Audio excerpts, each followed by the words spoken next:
Alright, welcome back to episode 63 of History Rewritten. In the last episode, which was a pretty interesting one, we had a few things happen, such as a civil war in Madagascar, which isn't going to have many global implications, but Madagascar looks depressed now.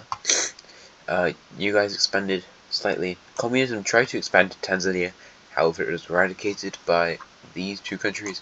Speaking of Africa, which had a lot of stuff happen apparently,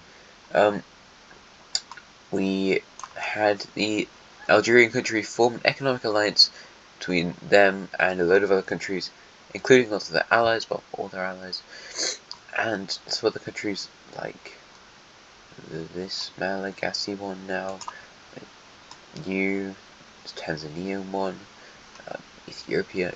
You weren't allowed to join because you're communist. This strange Central African thing, Nigeria, bluish country, reddish one, the yellowish one, this orange one. A load of countries join this economic alliance, and we might see more today, but possibly not. I don't know, we'll see. Maybe. Economic alliances are becoming a lot more important, however, as we have more countries being able to contact other countries around the world, build up better relations.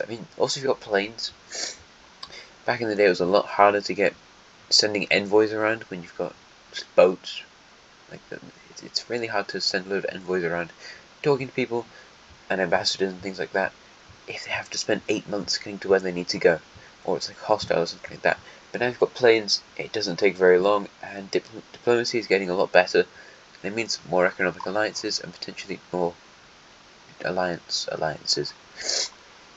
Allies, yeah. The Algerian alliance is going to gain a new member, so I've been through this so many times, however, let's do it again. Then Western Libya, Eastern Libya, Egypt, and Senegal. However, their new ally is going to be Ethiopia. Ethiopia, they were doing really well before colonialism. They had kind of a lot of this stuff. Maybe not this, but oh my god, that's not a lot. They had like this entire area and possibly more down here, but maybe not. And basically, the Cretans arrived up in the north. We had Greeks over here. Brittany took a load of this, and I don't really know who took all this. Possibly just you guys, the Cretans. And they divided up a huge Ethiopian empire, but it's kind of restored itself back. It's quite a strong country at the moment, and on the African stage, it's one of the strongest countries there, probably in 4th, I think I said. So that's good for you guys. Although, like, Tanzania exists, this guy exists, they're both going to get really strong soon. Sudan is close by and they're pretty strong. Otherwise, not too much competition, except, like, maybe these guys. Uganda's pretty good as well. And Madagascar was on track to become really strong, however, take a look at Madagascar now. They're not having a good day.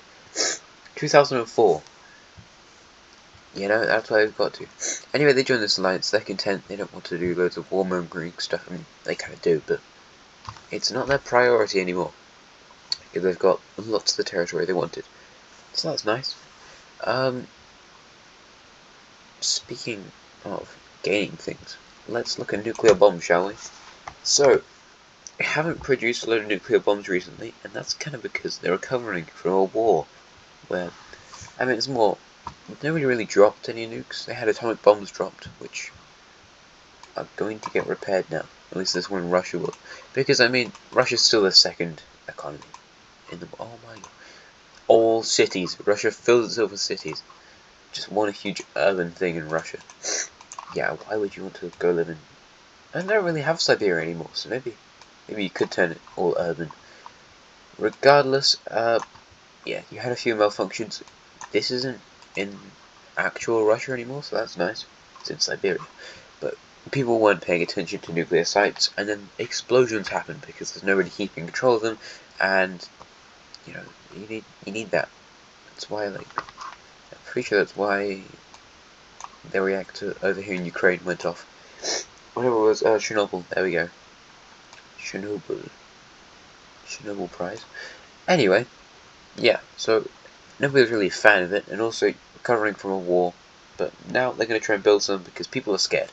Mainly Western people are scared of this guy, because you're now the first economy in the world. So China was on 86 atomic bombs and 72 nuclear bombs. Let's change that number.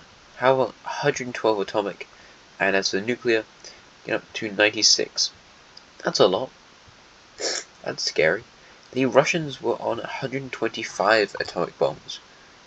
That's a lot of atomic bombs. They don't really need a whole lot more, so they're just going to go up to 137. As for nuclear, they really want to beat China, because they feel like historically they have been beating China, and a lot stronger than them. They beat them in World War I, and in World War II they lost to them, and they really hated that. However, China has 96 nuclear bombs, and Russia can't outpace that, as they get up to 85 from their previous 73.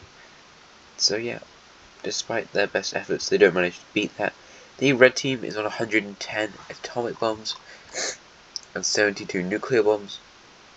So from the 110 they go up to a total of 121 atomic, and as for nuclear they get all the way up to 83. So their economy wasn't hurt as much as the Russian one. However, their nuclear progress isn't as good as Russia's nuclear progress. So it swings in the other bit. Sorry, swings in. What is that actually? What is that saying? I don't really remember. Anyway, as for the British currently have 75 atomic bombs and 56 nuclear bombs, as Britain is theoretically weaker than our one in real life, just because their empire was so much smaller. I mean, it's still a big empire, and they were still the strongest country in the world at one point. However, they weren't as strong as our Britain. But at the 75 atomic, that's going to go up to 82, so not a huge increase. And as for nuclear, 56 all the way up to 64. So once again, not a huge increase, but they're not really worried about this because they're more worried about EU, making everyone in Europe happy, because this is the British-led economic alliance in Europe. I mean, also they have a military alliance with all of these guys, so that's another thing. Korea really needs to get more than China. They're terrified of China having more, and unfortunately 86 atomic bombs, they need to get 112. 86. Korea pushes itself all the way to 99 atomic bombs, and as for nuclear, they're on 65, whilst China is on 96. So they get up to 79 on there. The Lime team received some nuclear and atomic bombs after World War III. Crikey. That is so strange to say. Sorry, I have a cup of tea. They have been able to repair their atomic bombed city, and the red team and the Russians, well, more the red team, because the red team's in this area, really, forced the Lime team to help repair these cities, so this one's been repaired in the Mint team. Anyway, the Lime team is on 30 atomic bombs. Let's take that number up to 44, and 25 nuclear bombs. How about take that number up to 42? Rapid expansion of nukes for these guys, which is a bit scary for China, because, I mean, they're really not that far away. Also, possibly scary for Bengal, but not really anymore. In the past, it would have been scary, but not as much anymore. The Terracotta Nation is on 14 atomic bombs and 10 nuclear bombs. They didn't receive anything after World War III because they didn't participate. 14 atomic goes all the way up to 23 atomic bombs, and 10 nuclear bombs will go all the way to 16 nuclear bombs. Crimea received atomic and nuclear stuff because they're a big Russian ally, and they're also like a top 15 economy. So they'd send 30 all the way up to 34, and then 20 nukes go all the way up to 25. They don't have a load of information. The Russians are kind of like, we might have messed up giving them a load of weapons, but oh well, can't go back on it now. And finally, the newest country to get them is Siberia. This is where your capital is. It's far away from the nuclear stuff, so that's good. That's not their capital. I don't know why that looks like a capital. Siberia is on 56 atomic bombs. How about 76? And as for nuclear bombs, 73, small numbers. How about 95? Yeah, that was a lot. 95 nuclear bombs. The actual Russians are on 85. This country now has more nuclear bombs than the Russians. And you just gotta have a civil war, which you started. That's worrying for the Western Russians, I suppose. Well, this is Russia, this is Siberia. Actually, this is quite Siberian, so I don't know. Anyway, how about I shut up? So, there you go, updated nuclear numbers. You might want to watch that multiple times so you remember all those numbers. Or just like, write it down. I don't know. Do whatever you want, I don't care. Economic alliance. Oh yeah, first of all, don't look at something I'm really proud of. Yeah. Let's go down here to Hainan. Good things happening in Hainan, aren't there? Because of the Korean religion, Lime Team religion, and also Chinese religion. So, what's happening over here with that? Our group's going to disappear. And that's just our Hainan update. So they're an ally of the Chinese at this point. However, yeah, I mean, it's kind of concerning what's going on in Hainan, because the Chinese might possibly be trying to convince them to ethnically cleanse all the other religious groups in this area. I mean, having another look at it, yeah, this bit's a big of a problem, and this is like in a major, it's a big part of the Grey Team country. The capital is very close to the Chinese stuff, so that's fine, but this is kind of why the Taiwanese Civil War stuff exists, because the Japanese colonized this, and the Chinese managed to get their own religion here as well, when they took it from the Japanese, so yeah, that's not good if you're part of one of these groups. Anyway, that's a very fun piece of information. Anyway, going over to the Indian Ocean, Bengal is, despite the fact they're not going to ever build nuclear bombs, unless there's a radical change, which is, sorry, if you couldn't tell, I'm really ill, and it's not fun. I just keep waking up in the night, coughing, so, cool, fun. Orange Team, you remember after World War I when they attacked the Lime Team, which was a very callous decision that you probably should have thought about a bit more, because it resulted in a Lime Team puppet state being created, and also they took a load of your stuff. Well done. But that was kind of a crusader mindset they had going on there, where like, we need to take this territory because our religion is not really working the same as the Lime Team. The Lime Team religion, which is a massive religion, huge religion, horrible looking on the map though, it is a combination of Green Team and Orange Team religious values. Red Team, I made it red just because Red Team's the main country for it, and they were the first country to ever practice their religion, which has its, like, mecca, I suppose, in the Orange country, which was the one that was atomic bombed, so that's nice of the Green Team, wasn't it? Anyway, yeah, that's why they attacked the Lime Team then. If Bengal was to go into that crusader mindset, maybe they would develop some nukes, and they would develop them extremely quickly, so that's very scary. Anyway, they're going to make an economic alliance, because that's kind of what all the strongest countries are doing at this point. Make an economic alliance, get all these newer, decolonized, growing economically countries on your side. Make them your friends, because you need that influence to help fight against other nations who might have different ideas to you. So that's the Bengali and all the other strong countries' mindset. Europe's basically already got that sorted. The Russians, I mean, all the military alliances have economic factors, but the Russians don't have an economic alliance. The Chinese might work on one sometime soon. They are working on one. And there's not a whole lot more. So yeah, Bengal, make one. So immediately the entire Bengali alliance is going to join, that being Myanmar, the Andaman Islands, and the greenish sort of country. This is the Indian Ocean Economic League, which is probably pronounced like eel. Oil? Eel? Eel. Eel. Eel? I don't know how you pronounce Indian Ocean Economic League. Oh wait, not like that. That's not how it's spelled. I-O-E-L.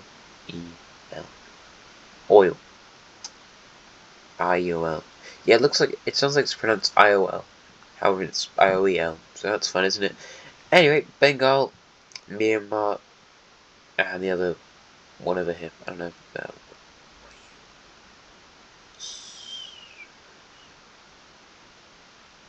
I don't know.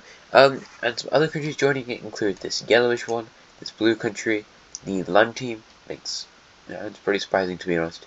It also makes a bit of sense, but also people are like, whoa, you're actually friends. That's crazy. It's Indian Ocean, so kind of around here. You don't have to be in the Indian Ocean, but you have to be somewhere close to it. Like, you wouldn't be accepted into the alliance, unfortunately. Like, damn it, I was going to join that. No, you won't. Stop lying. From there, we also have the Tanzanian country joining, along with this northern Malagasy one. This guy's kind of considering, and I mean, there's a few, like, you have some bits of Indian religion, I think. Sumatra is going to join, along with Java, which is this island. The people in the north of Australia, because I mean, Australian Civil War, yippee.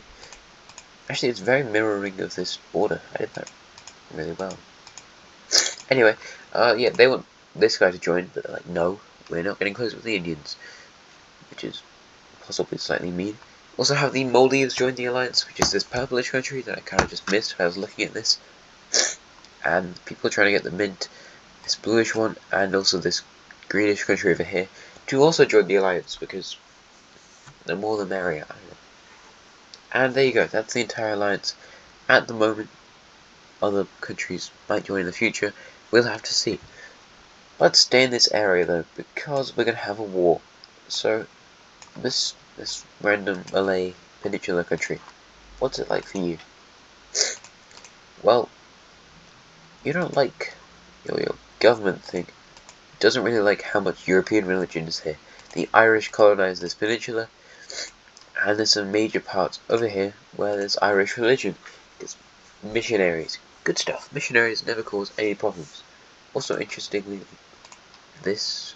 Oh yeah, this is meant to be blue. Damn it. Meant to be blue. What does that mean then?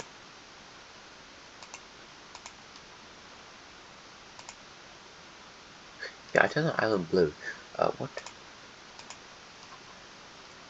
Yeah, these islands are meant to be blue, probably. I'll turn some of them blue, because the Algerian country colonized them. So, that's why they're blue.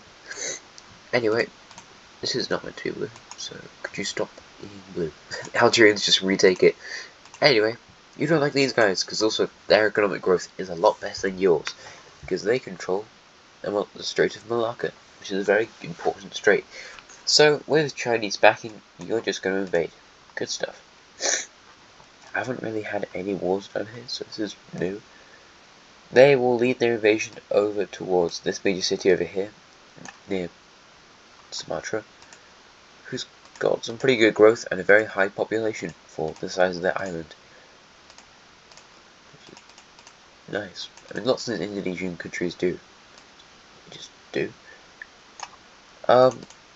This southern country didn't really have its military prepared. They've got lots of it in navy because they're patrolling all these highly important waters. So that means this country, who is more infantry than navy, is having a pretty easy time taking stuff from these guys.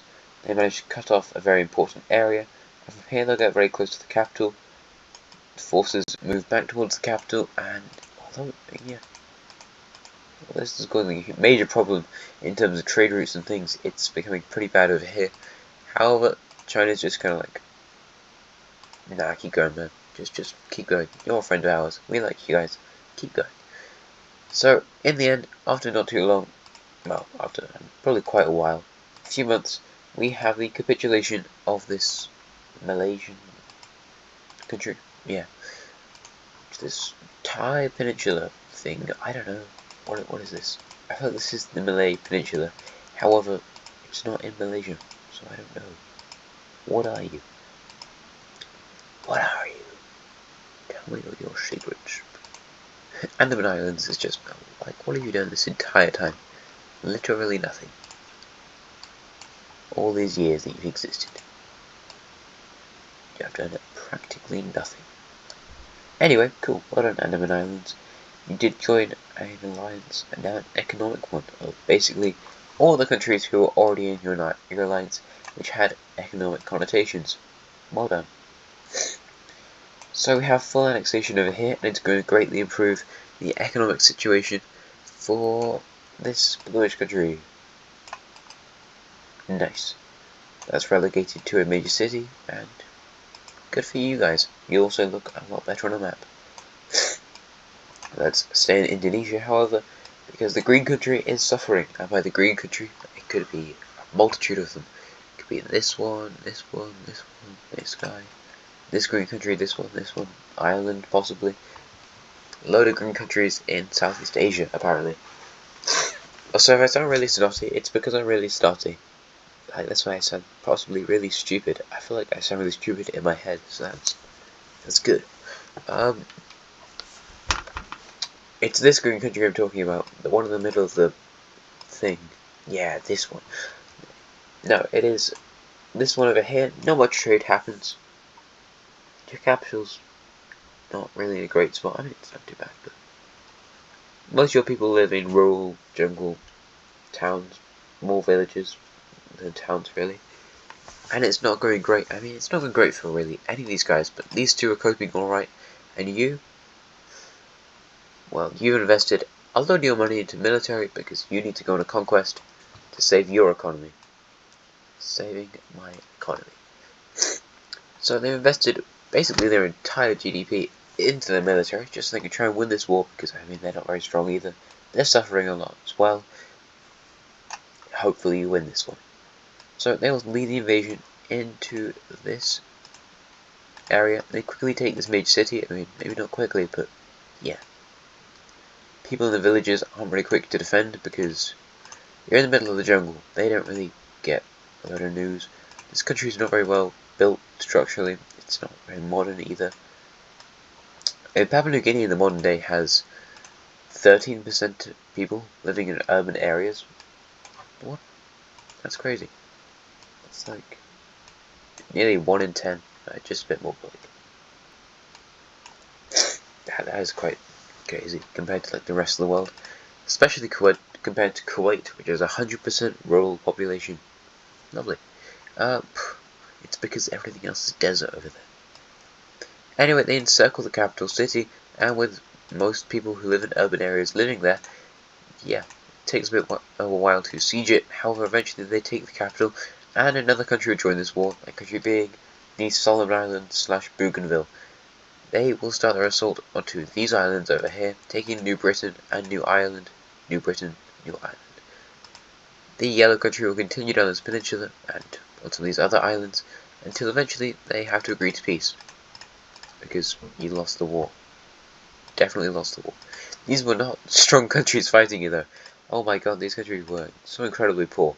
It's just that you invested literally nothing into your defense or your military or any of those important things. And yeah. These guys are major Chinese allies because they were colonized by the Chinese. They're not in the Chinese alliance though, so oh well. And they've now gained all of these islands. Lovely. As for you lot, you get the continental, the actually attached to New Guinea stuff. And a load of bits that aren't, but shut up, I don't care. And this is going to improve their economy slightly. I mean, not too much, but also a bit. And also moves them closer to China, which is what everyone's scared about if you're living in Europe, or Russia, which is European now. There you go, map looks different.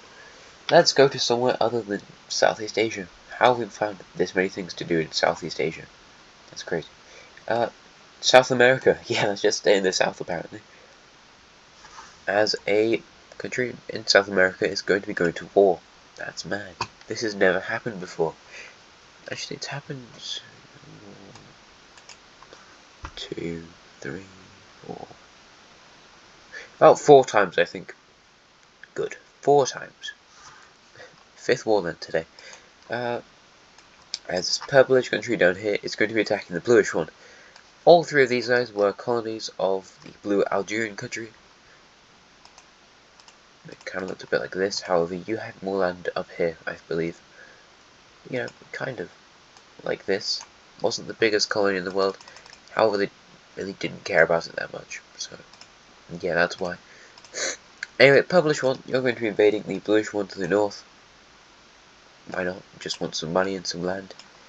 You are about the same strength. I don't know, it's close. However, you do manage to spring the war on them when they really didn't expect it, because you had relatively good relations before this. However, you threw that out the window and instead invaded them. They managed to spearhead across to the border of the green country, who gets afraid. The purple country is going to try and unite all this stuff, which is scary, because you like your sovereignty, don't you? So do most people. They also launched an invasion from around their capital city, because you need to protect that in a war. That's pretty important. Luckily for the blue country, their capital is very far away, and they're also relatively strong, at least regionally. So they launched their own invasion towards this northern region, which is going to help cut off supply lines for this purplish country, so not good. You need supply lines. And they continue to work in these relatively uninhabited areas of the purple country. However, it's important for the purple team military, so oh well. It's going to kind of lead to this front collapsing. However, what they're not doing is defending this front, which is the more important front, because it's where your cities are. So they continue working to the interior. They reach up to this lake over here. They take all this sort of stuff. I mean, maybe you lose all this, but I'm not sure it's what matters. You do lose some more slightly important stuff, and at this point it's becoming harder to defend your front line over here, but also boats exist, so you're fine. You're fine for now. And they continue working up until they reach this lake, and in a surprising move they take both the cities here. This really puts the pressure onto the blue country, who's going to fall back over here. However, yeah, it doesn't go as well as you hoped. More troops spearhead out, reaching over to this lake, which has a relatively high population, and they manage to encircle these troops, reaching around to this stuff, and yeah, basically your fate is sealed, blue country. You've lost this war. That's a shame. Womp womp. And looking at the peace treaty, the purple country is going to fully annex this country. You probably saw that coming. I don't know. I like to fully annex countries in these videos. There's not many wars where you get away with it without losing your entire country. That's a shame, I suppose, but oh well, deal with it. Also, my ears popped because I'm so full of snot. It's no fun. I probably shouldn't be recording. However, my throat doesn't hurt at the moment, because my throat usually hurts, so that's good. So I was like, I'll make some videos. Well, probably just one, but you get my point. I'm ill. I always get ill. 8-week term and 8-week long term. That's probably why I got ill, because that's too much school. I do like school though. School's pretty fun most of the time. So in the peace treaty, which we talked about, your capital city is going to be turned into a major city, albeit quite a major one. Still quite a major one though, so that's fine. And there you go, purple country stronger, actually quite strong in South America, possibly the second strongest country. Yeah, maybe. Peru's stronger than it looks. Brazil is obviously, well, the USB is obviously the strongest. I mean, if you didn't get that, have you been listening this entire time? I hope you have. I sure hope so. Oh yeah, yeah. Going over to Russia now. The Russians are going to be getting a new ally. The ally is going to be... Oh my god. I don't know what that lake's called. This lake? That's Lake... Oh my god. Lake Finland. That's Lake Ladoga. This one? I don't know. However, these islands are annoying me, so yeah. Their new ally is going to be this dark greenish country over here. You have a load of gold too people in your country still, and Russians may or may not have put all those people into control of this country. So yeah, they're much more Russian aligned now, which is interesting. You know, you put a Russian aligned ethnicity in control of the country, and now they're Russian aligned. That's mad. They also might want to add this country, however Bengal is also wanting to add this. It says the red country. However, the red country is not as globally expensive, it's more just these guys, so we'll see. The future of Central Asia is unknown. The green country is kind of just isolationist and a bit sad at this point. However, it does look like Siberia might be preparing for something, and that's very worrying because Siberia has a lot of nuclear bombs, and there's a lot of them in this country, and that's also very scary. Anyway, I think that'll do it for today's episode. Thank you very much for watching, I hope you enjoyed the video, and I will see you again next time. Goodbye.